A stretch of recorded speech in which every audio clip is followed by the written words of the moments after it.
Hi guys, at dahil tag-init na, gagawa kami ng Oreo Milo milk drink. Dito nga, kailangan muna natin durugin ng Oreo para may pang-toppings tayo mamaya. Then, set aside muna natin to. Naglagay na nga din pala kami ng gatas sa baso. Pagkatapos na naglagay lang kami ng konting tubig. Hinalo-halo lang namin para matunaw. Guys, kayang-kaya nyo rin itong gawin sa bahay. Try nyo din.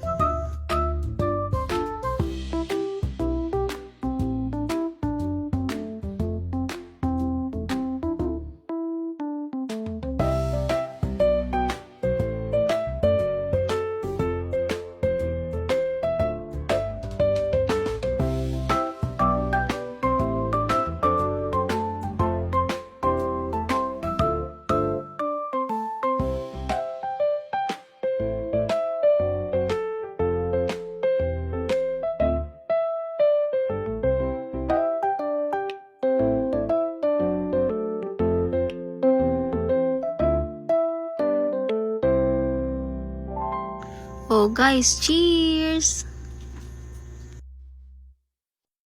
Cravings satisfied. O siya, I-share ko lang. Bye!